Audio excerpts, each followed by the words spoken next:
The chamber stretched beyond what human eyes could fully comprehend.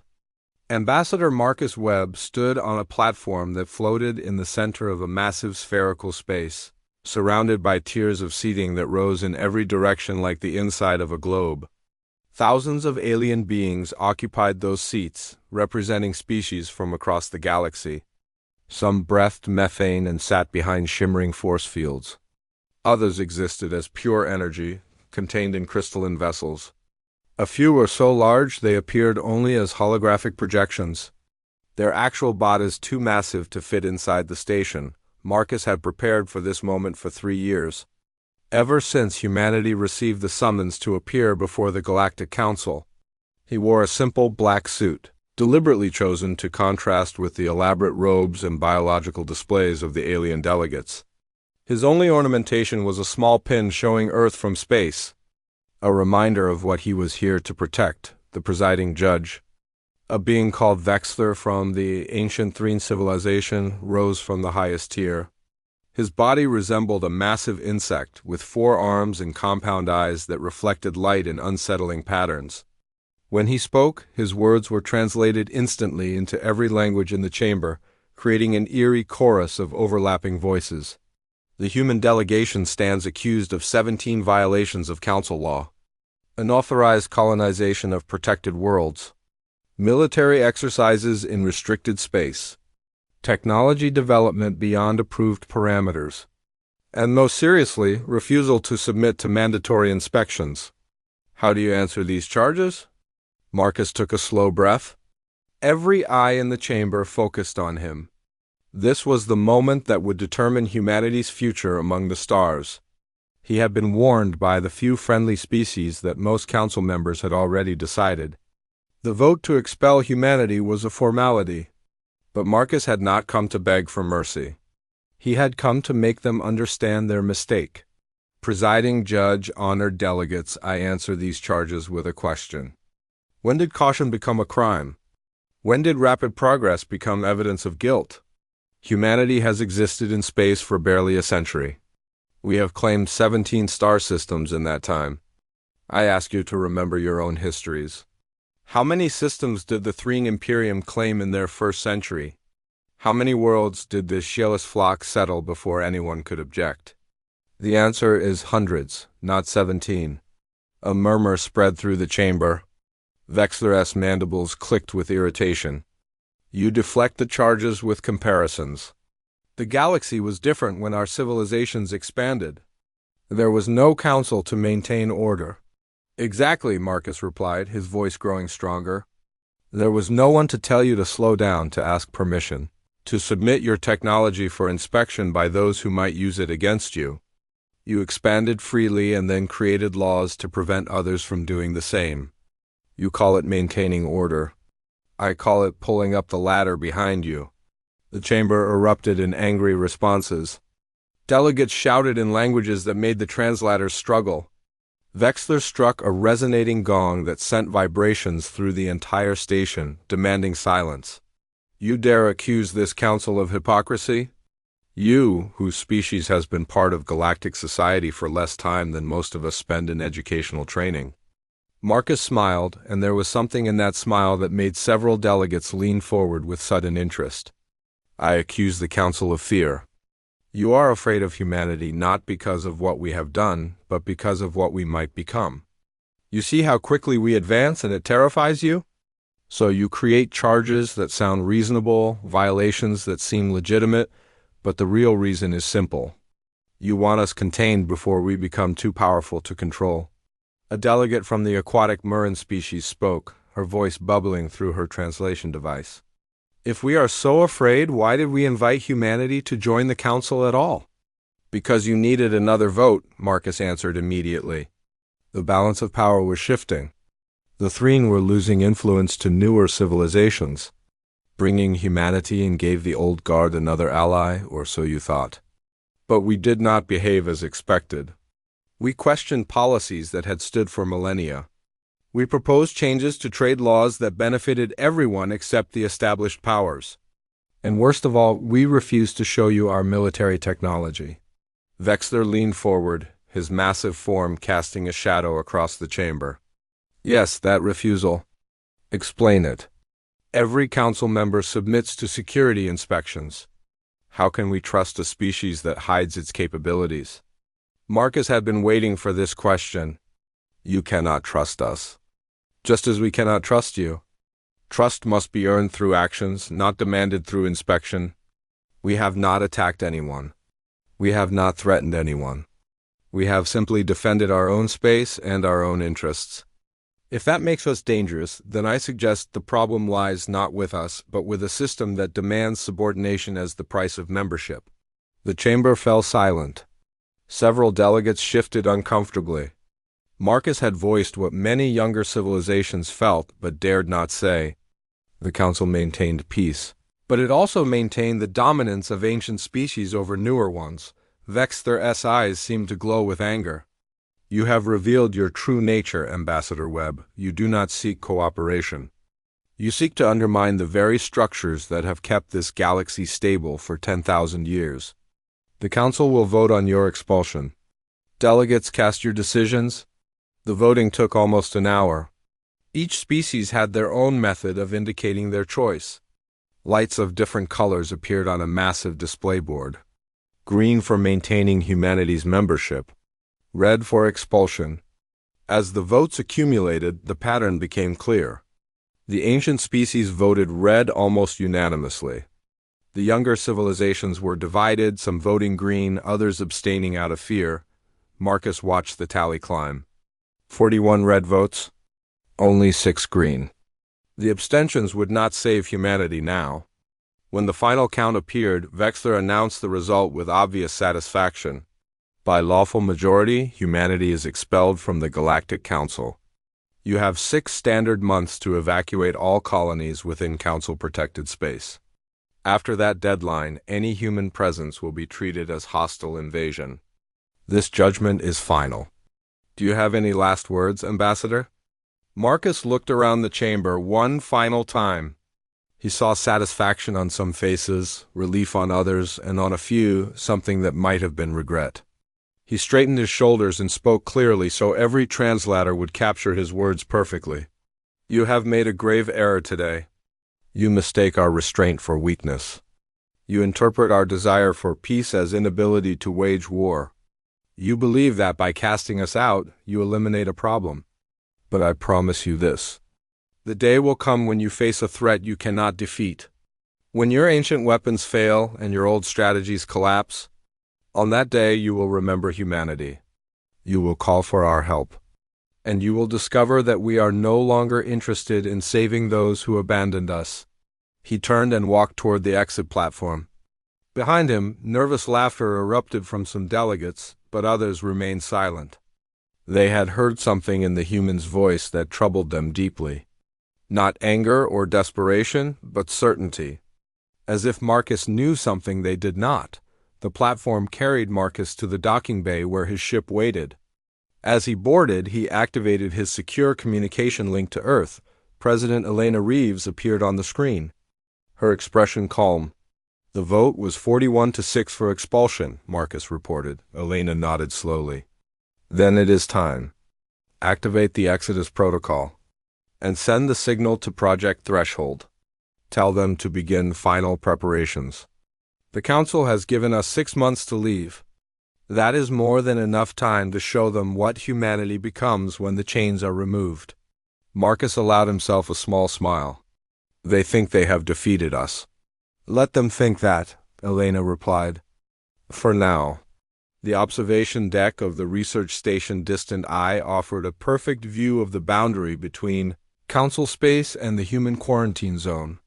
Trill stood before the transparent wall, her feathers ruffling with agitation as she studied the sensor displays.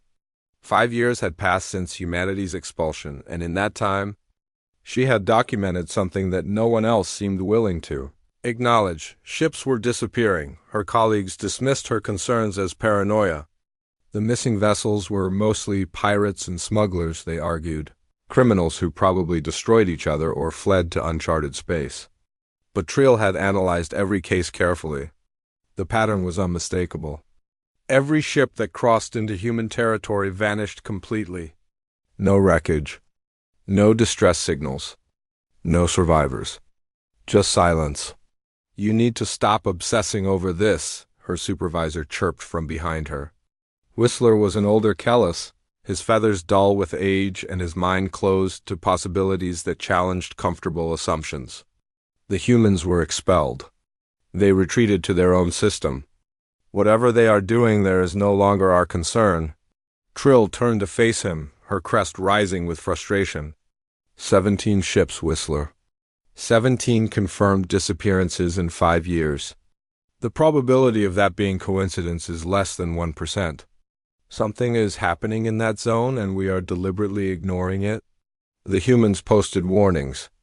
Clear boundaries. Those ships chose to violate those boundaries. What happened to them is their own responsibility. But what did happen? That is what troubles me. Pirates and smugglers are predictable. They leave evidence. Bodies in space. Debris from battles. Energy signatures from weapons fire. But these ships just stop existing. As if they were erased. Whistler's feathers flattened with dismissal. Perhaps the humans developed better weapons during their isolation. That would not be surprising given their rate of technological advancement. But it is not our problem unless they threaten council space. Before Trill could argue further, alarms began sounding throughout the station. Red emergency lights bathed the corridors. The communication system crackled with urgent messages in multiple languages. Whistler rushed to the nearest terminal, his old wings trembling as he processed the incoming data. What is it? Trill demanded. Attack. Multiple systems along the galactic rim. Something calling itself the Vryn Collective. They are using weapons we have never seen before. The defense fleet is mobilizing, but early reports are not encouraging. Trill pulled up the tactical displays on her own terminal. What she saw made her blood freeze. The Vryn were not using conventional warships. They had world ships, vessels the size of moons that moved through space like predators hunting prey. The Council fleet that engaged them was being destroyed systematically. Ships torn apart by weapons that seemed to manipulate fundamental forces over the following weeks. News from the front grew increasingly desperate. 6 species had been completely annihilated, their homeworlds stripped of all life and resources. The Vryn did not negotiate or communicate in any meaningful way. They simply consumed everything in their path, growing stronger with each conquest. The council chambers, which had been so unified in casting out humanity, now descended into chaos and blame. Trill watched the emergency sessions through public broadcasts. Delegates shouted accusations at each other. The military coordination that had seemed so efficient during peacetime collapsed under the pressure of actual war.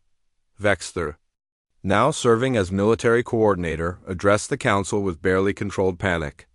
We need allies. We need weapons we do not currently possess.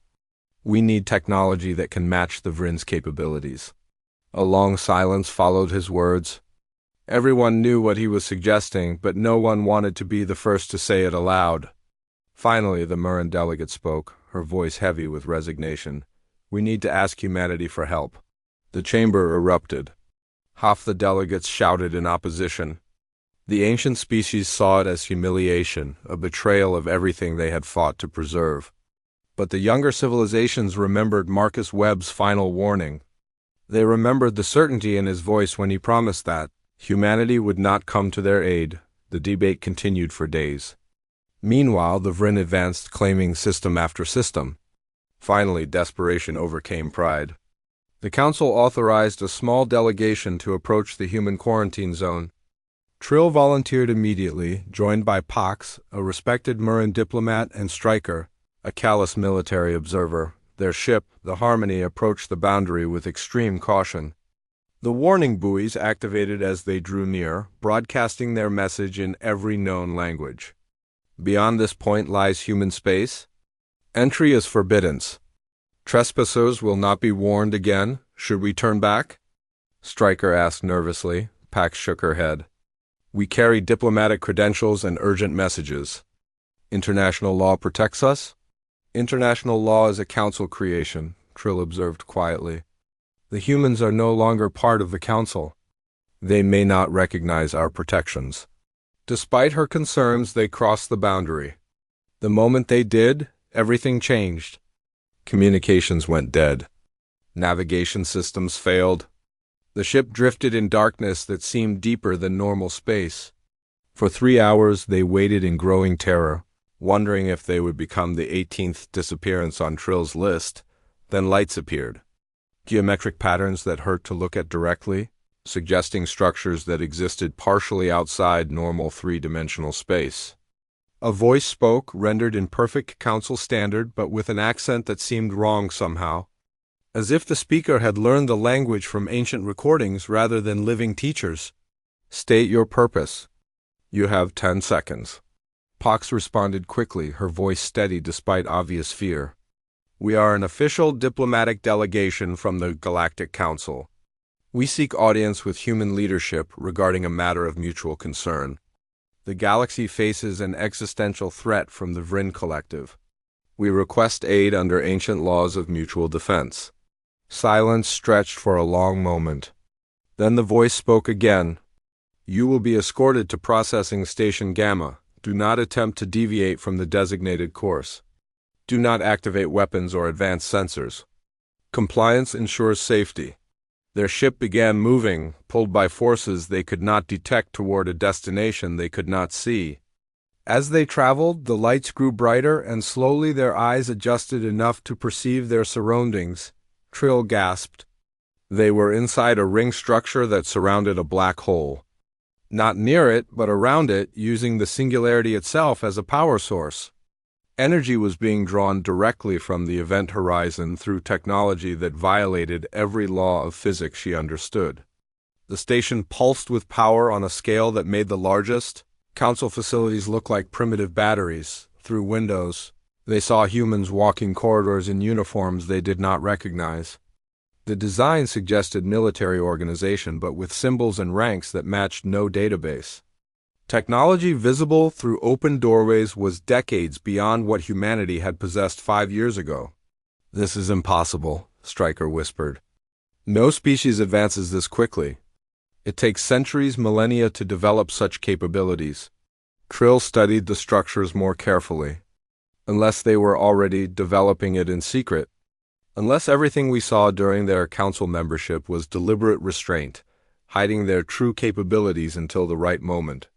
They were brought to a conference chamber where a single human waited.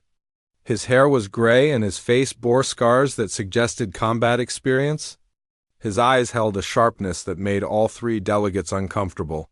"I am Admiral Jonas Reeves," the human said without preamble. "You may present your request." Pox delivered the council's message with practiced diplomacy, explaining the Vrin threat and requesting assistance under mutual defense treaties. Jonas listened without interruption, his expression revealing nothing. When Pox finished, he laughed, not with mockery but with genuine amusement that was somehow more unsettling. "You think we have been hiding? You think we retreated in fear?" He shook his head slowly. "No, we have been building. We have been advancing without the Council's restrictions holding us back. And you think you need our help against the Vrin? We have known about them for 3 years. We detected their approach long before they reached Council space. If you knew, why did you not warn us?" Stryker demanded. Jonas's smile faded. "Because you made it clear that you did not want our warnings or our help. You expelled us. You told us we were too dangerous to be part of your civilization. So we left you to face the consequences of your decision." Trill found her voice. "But you will help now? Despite everything?" "Perhaps. But not as your allies and certainly not under Council authority.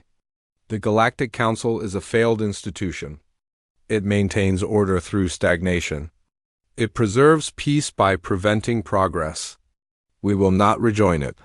However, individual species may petition to join something new. Something we have been building in secret. The Terran Coalition." He activated holographic displays showing a governmental framework far more extensive than they had imagined possible. 14 species had already joined, most of them minor powers the Council had overlooked. The structure was designed to accommodate hundreds or thousands of members. The terms are simple, Jonas continued. Member species retain internal autonomy but accept coalition authority in military and foreign policy. You share all intelligence and technology. You allow coalition observers on your worlds. In exchange, we offer protection, technological advancement, and economic integration. Take this offer back to your council. Let them decide if their pride is worth their survival. The 3 delegates returned to council space in stunned silence. Their ship was escorted to the boundary by vessels that seemed to phase in and out of normal spacetime, demonstrating technology that should not have been possible.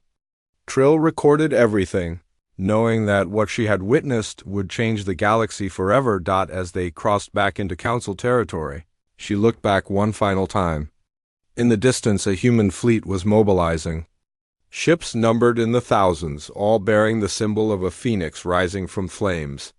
Humanity had not been hiding. They had been preparing. And now they were ready to show the galaxy what they had become. The Vryn world ships moved through space with the steady inevitability of a natural disaster. Each vessel was a converted moon, hollowed out and filled with machinery that processed matter into energy with perfect efficiency. The collective intelligence that controlled them had detected unusual energy signatures coming from human space and found them intriguing. The Overmind calculated that humanity possessed technology worth assimilating. A message was transmitted toward the human quarantine zone, encoded I. In pure mathematics that should have been universal. Surrender your technology or be consumed. We offer you one opportunity to submit. There will not be another, aboard the Terran Coalition flagship Prometheus. Admiral Jonas Reeves reviewed the Vryn message with his strategic council. His sister Diana stood beside him, now also an admiral, while Chief Scientist Robert Kenji appeared through a holographic link from his research facility on Titan. They have taken the bait exactly as predicted, Jonas said with satisfaction. The Vryn detected our energy signatures and changed course away from council space toward us. The demonstration can proceed as planned. Diana frowned slightly. Brother, we are talking about 7 world ships. Each one carries enough firepower to sterilize a dozen planets. Even with our advances, the risk is considerable. Calculated risk, Jonas corrected. We have been preparing for this exact scenario for 8 years. The Vryn will serve as our message to the galaxy. Let everyone see what humanity has become. Across council space, Trill had convinced several species to position monitoring satellites at the edge of human territory. She needed independent confirmation of what would happen when the Vryn encountered humanity. Vexler, despite official protocols, had secretly authorized 3 long-range sensors to do the same. Everyone watched as the Vryn fleet entered the engagement zone. The human fleet that rose to meet them seemed pathetically inadequate. Only 30 vessels were visible on sensors, ranging from frigate to cruiser size. Nothing that could seriously threaten a world ship. Council observers felt a mixture of disappointment and vindication. Humanity had been bluffing after all. The Vryn attacked with overwhelming force. Beams that could crack planets lanced through space. Clouds of self-replicating nanites swarmed toward the human ships. Gravity wells formed that should have crushed the vessels into compressed balls of matter. For 10 full minutes, it appeared that humanity would be erased from existence. Then the human ships stopped taking damage. Shields flared with colors that did not exist in normal space. Hues that made sensors fail trying to classify them. Energy beams passed through human vessels as if through ghosts. The nanite clouds suddenly lost cohesion and drifted apart as harmless dust. Jonas gave a single command that was transmitted across all coalition frequencies. Activate the veil. Suddenly, 30 ships became 300. Then 3,000. The monitoring satellites could not distinguish real vessels from projections, illusions, or something else entirely. The Vryn world ships found themselves surrounded. Their sensors overwhelmed by targets that moved and acted independently but might not actually exist. Human vessels unleashed weapons with no names in any council language. Temporal disruption cannons fired beams that aged Vryn ships centuries and seconds. metal corroding and systems failing as time itself became a weapon. Dimensional shredders folded space into cutting edges sharper than any physical blade, slicing through armor designed to withstand planetary impacts. Swarms of autonomous drones phased through shields and began dismantling world ships from within. The Vryn overmind adapted with frightening speed, learning from each attack and modifying defenses accordingly. Half of the Phantom ships were destroyed as the Vryn identified real targets through pattern analysis. Shields were reconfigured to block some of the exotic weapons. For a moment, it seemed the battle might become a genuine contest. Jonas had been waiting for this moment. He opened a channel to a small vessel that had been holding back from the main engagement. "Daybreak, you are cleared for Project Sundance. Execute on my mark." The ship designated Daybreak was smaller than the others, barely the size of a corvette. It maneuvered into position at the center of the Vryn formation, passing between world ships that were fully engaged with the Phantom fleet. The Vryn overmind noticed the small vessel but calculated it posed minimal threat given its size. Jonas watched the countdown reach 0. "Execute now." Daybreak collapsed inward. The ship did not explode or break apart. It simply compressed, matter folding into itself beyond critical density until a micro-singularity formed where the vessel had been. For a fraction of a second, a tiny black hole existed in the heart of the Vryn fleet. Then the singularity detonated in a controlled supernova. The explosion was contained by dimensional barriers that appeared around the blast zone, invisible walls that channeled every bit of energy inward toward the Vryn world ships. 6 of the 7 massive vessels disintegrated instantly. Torn apart by forces normally found only in the cores of dying stars, the 7th world ship survived, but barely. Its hull breached in 1,000 places and its systems failing. It turned and fled at maximum speed. Jonas could have destroyed it easily but chose not to. Instead, he broadcast a message directly into the Vryn, overmind's consciousness using technology that should not have existed. "Return to your creators. Tell them Earth is not prey. Tell them we have claimed the dark between stars. Tell them that if they value their continued existence, they will leave this galaxy entirely. This is not negotiation. This is simply truth." The fleeing world ship accelerated beyond light speed and vanished. The monitoring stations across Council space had captured everything. In the Council chambers, chaos erupted as species shouted over each other in panic and confusion. Some demanded immediate alliance with humanity. Others argued for complete surrender. The Threen Imperium voted to mobilize their full military not against the Vryn, but to contain what they now saw as a greater threat. As the Council descended into argument, they received a wideband transmission from Jonas. It was an invitation to a summit at a location called Nexus Point, a neutral station humanity had constructed at the boundary between territories. The message was polite, but the underlying firmness was unmistakable. "Come if you wish peace. Come if you wish understanding. Come if you wish to discuss the future of this galaxy. Do not come if you wish to make demands or dictate terms. You no longer have that authority." In secret chambers deep within the Threen homeworld, Vexler met with hardline military commanders from 6 different species. They had all witnessed humanity's demonstration and reached the same conclusion. Humanity was too dangerous to exist unchecked. Their technology advanced too quickly. Their power grew too fast. "We strike during the summit," proposed a Zolith commander. "We gather our forces and attack while their leadership is concentrated in one location. We eliminate them before they become unstoppable." Vexler felt the weight of the decision pressing on him.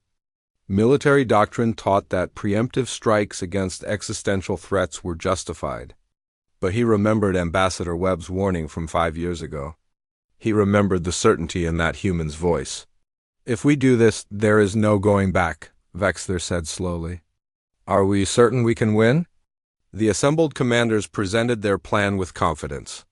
47 warships from 6 species, all equipped with maximum firepower. They would coordinate their attack to overwhelm any defense. It would be presented as defending galactic freedom against emerging tyranny. 2 fleets began mobilizing. One was the Council's diplomatic convoy carrying representatives who hoped for peaceful resolution. The other was the strike force moving into position under false identification codes, preparing for an ambush they believed would save the galaxy from human domination. Nexus Point hung suspended in the void between territories, a crystalline structure that seemed to shimmer between dimensions. The station existed partially outside normal space-time, its architecture suggesting principles that violated conventional physics. Delegations from 31 Council species arrived in ships that looked primitive compared to the technology surrounding them. Inside the main conference chamber, President Elena Reeves stood waiting. Her silver hair and aged face could not diminish the commanding presence she projected. The chamber was designed specifically to humble visitors. Vast transparent sections showed Earth's sun in the distance, a deliberate reminder of the world these aliens had cast out 5 years ago. Elena began speaking without diplomatic pleasantries. Thank you for attending. I will not waste time with courteous fictions. You are here because you need us. You need our protection from threats like the Vrin. You need our technology to remain relevant. You need our strength because your own has proven insufficient. The only question is what you are willing to offer in return. She activated holographic displays showing the complete structure of the Terran coalition. The framework was far more extensive than most delegates had realized. 14 species had already joined, integrated into a system that balanced autonomy with unified purpose. This is not an equal alliance, Elena continued. The Council model failed because it prioritized consensus over effectiveness. It valued tradition above innovation. It maintained stability by preventing progress. The Terran Coalition operates differently.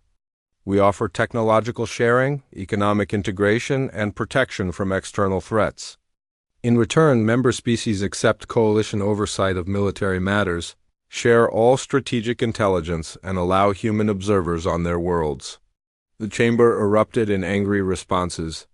A Threne delegate rose, his mandibles clicking with fury. You demand we surrender our sovereignty.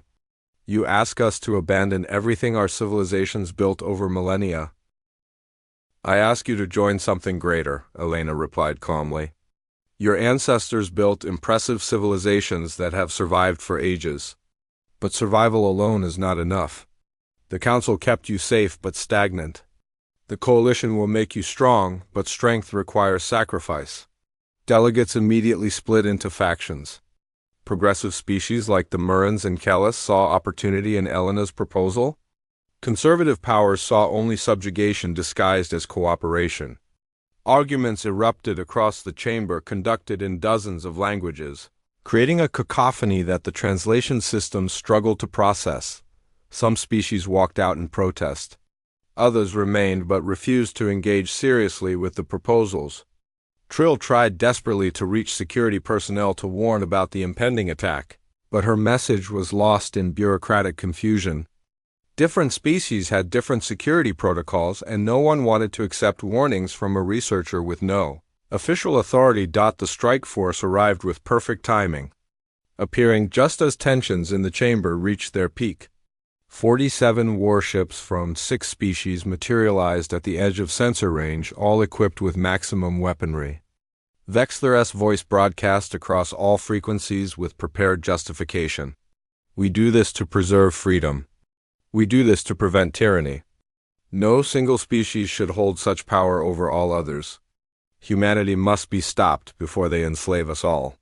The strike force opened fire simultaneously. Thousands of weapons unleashed their fury toward Nexus Point in a coordinated assault designed to overwhelm any defense through sheer volume of destruction. The weapons vanished. Not deflected or absorbed, but erased from existence as if they had never been fired. Energy beams, physical projectiles, guided missiles, all of it simply ceased to exist the moment it entered a specific radius around the station. Jonas appeared on every screen simultaneously, his expression conveying sadness rather than anger. Did you truly believe we would not know?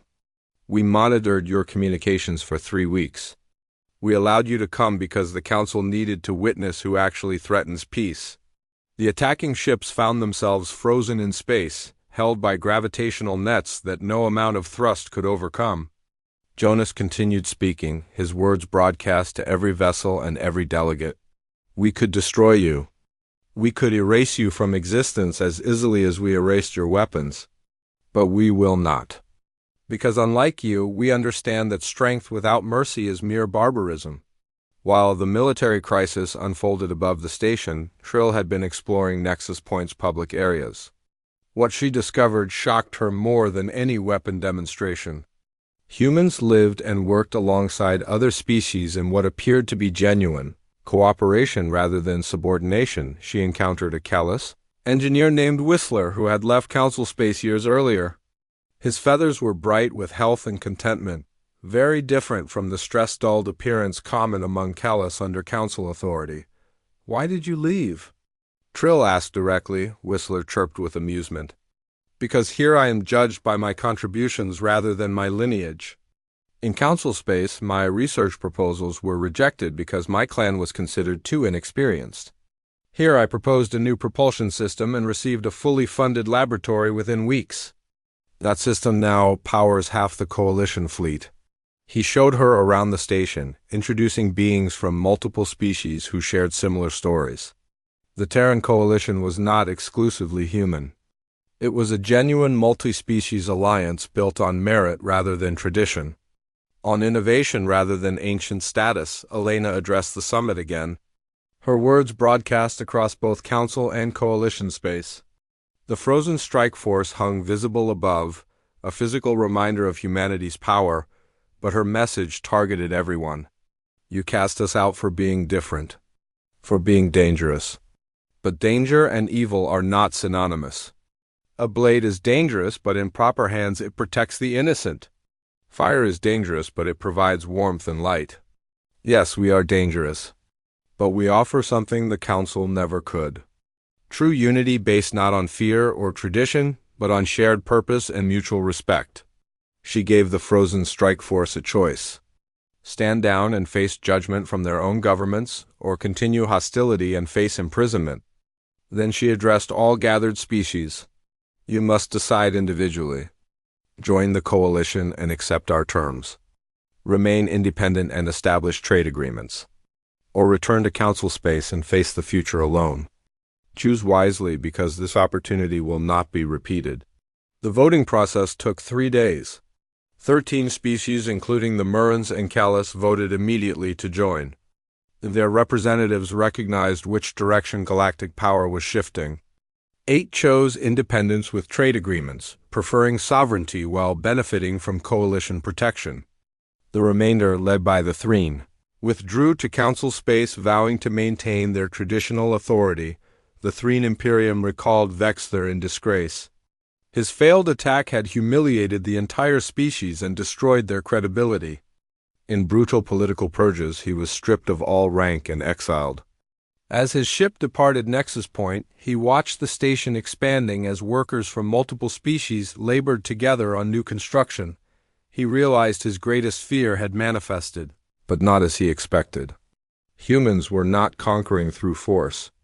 They were inspiring through example, offering a path to strength and prosperity so compelling that species begged to join. 3 months later, the Terran Coalition officially formed, comprising humans and 14 other species. Their combined territory now rivaled the remaining Council. New stations like Nexus Point were under construction across Coalition space. Humanity had achieved what no species in galactic history had managed. Building an empire not through conquest but by making themselves so obviously superior that others chose to join. 1 year transformed the known galaxy beyond recognition. The Terran Coalition controlled a third of map space and expanded daily as more species petitioned for membership. Remaining Council species struggled with economic decline as trade shifted to Coalition markets. Scientists and engineers defected constantly, seeking opportunities that rewarded innovation rather than pedigree. The Threen Imperium faced potential collapse. Their economy crashed when major trading partners joined the Coalition. Their military was obsolete, unable to match even basic Coalition technology. Revolutionary movements spread across their worlds as citizens demanded their government join the coalition despite the cost to Threen Pride. In a secret bunker deep beneath the Threen homeworld, the High Command faced extinction. They had three options: join the coalition and accept subordinate status, continue declining until revolution destroyed them from within, or take one final desperate gamble. "We discovered this device on a dead world 2,000 years ago," explained the chief archaeologist, projecting images of an ancient weapon. "Analysis suggests it was created by a previous galactic civilization that destroyed itself in a war we barely comprehend. The device can sterilize entire star systems, rendering them lifeless within moments." The High Command listened as the archaeologist explained the terrible mathematics. They barely understood how to activate the weapon, much less control it precisely. But desperation makes intelligent beings consider unthinkable actions. "We conceal it inside an asteroid," proposed the military coordinator. "Accelerate that asteroid to near-light speed aimed at Earth. By the time humans detect it, they will have less than a day to respond. Even with their advanced technology, they cannot stop something moving so fast. We destroy their homeworld and the coalition will fracture. Species will fight over succession. We can rebuild our position in the resulting chaos." It was genocide. But the alternative was watching Threen civilization fade into irrelevance. The High Command voted. The decision was not unanimous, but it was final. The weapon would be deployed. Vexter lived in exile on a border world, working as a security consultant for merchant vessels. He maintained contacts within Threen intelligence, old colleagues who still respected him despite his disgrace. When one sent an encrypted message about the High Command's plan, he could not believe what he read. He tried to convince himself it was not his concern. The humans had humiliated him and destroyed his career. He owed them nothing. But he could not escape memories of watching Nexus Point, seeing species working together in genuine cooperation. He thought of billions of humans on Earth, most of them innocent civilians with no say in their government's decisions. Vexter stole a fast courier ship and raced toward Coalition space, broadcasting warnings on all frequencies. Most Coalition monitoring stations dismissed his messages as ravings from a disgraced Munger trying to cause panic. But someone was listening. Trill had become a Coalition intelligence analyst after formally defecting from Kellis. She had gained a reputation for taking threats seriously even when they seemed implausible. When Vexter's warnings reached her station, she immediately began investigating. She dug through Threen archaeological records and found references to the ancient weapon. Cross-referencing with data from other species who had studied the same dead civilization, she assembled a terrifying picture. The weapon was not just explosive, but a reality-altering device that could unmake fundamental forces holding matter together. Jonas mobilized a rapid response fleet within an hour of receiving Trill's report, but the situation was desperate. The weaponized asteroid had been accelerated to 98% of light speed. It was now 30 hours from Earth, and even Coalition ships could not intercept something moving that fast. Chief Scientist Robert Kenji proposed the only solution with any chance of success. "We use the threshold gate to open a wormhole directly in front of Earth. The asteroid enters the wormhole and exits somewhere else where its detonation cannot harm anyone." The risks were enormous. The threshold gate had only been tested with small objects at normal speeds. Using it to redirect something with such mass and velocity could tear apart spacetime itself.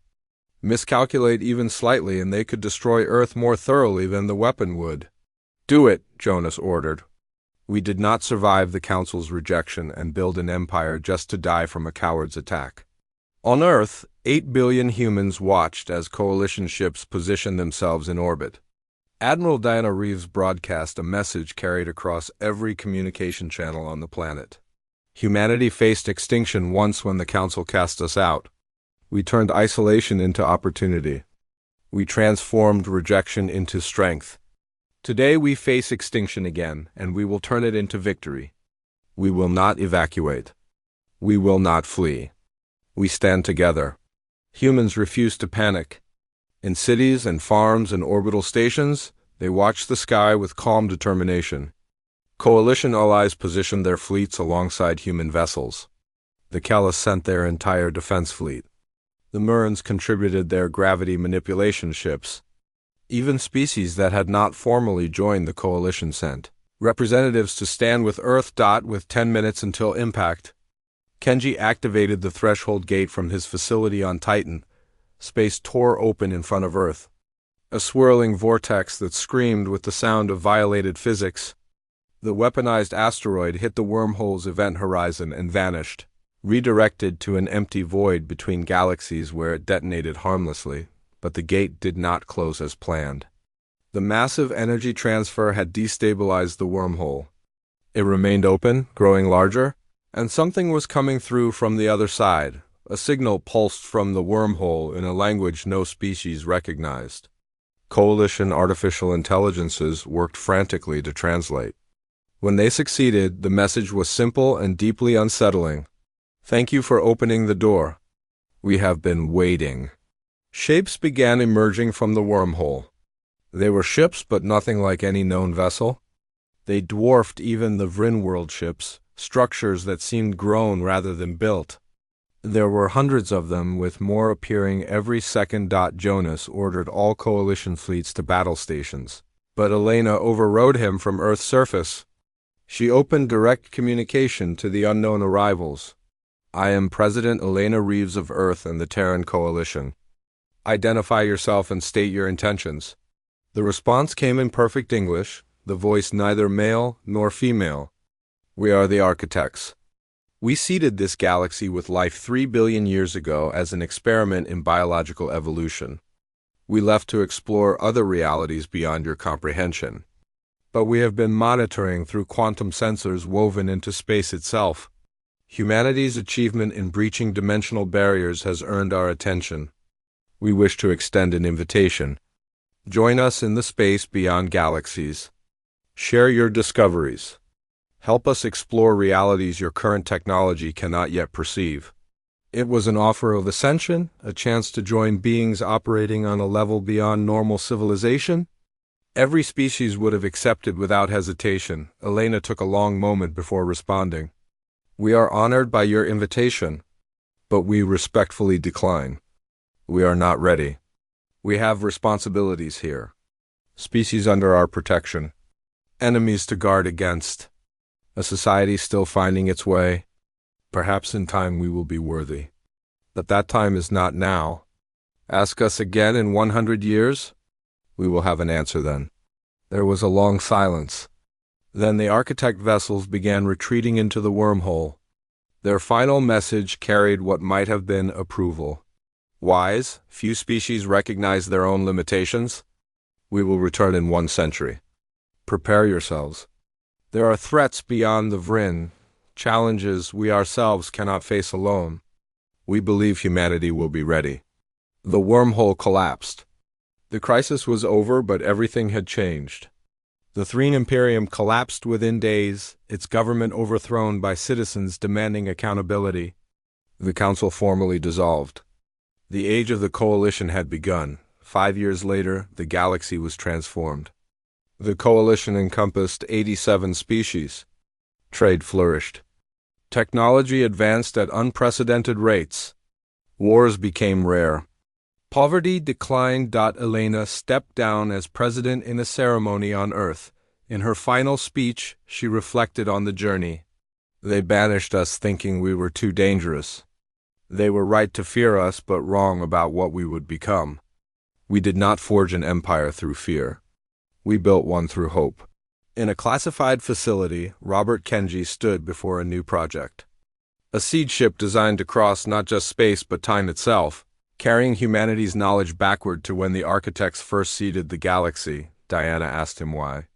Kenji smiled. "Because the architects said there are threats they cannot face. I want to know what scared gods, and I want to ensure that when we meet those threats, we will have had 3 billion years to prepare. Retriclod can make mistakes. Please double-check responses."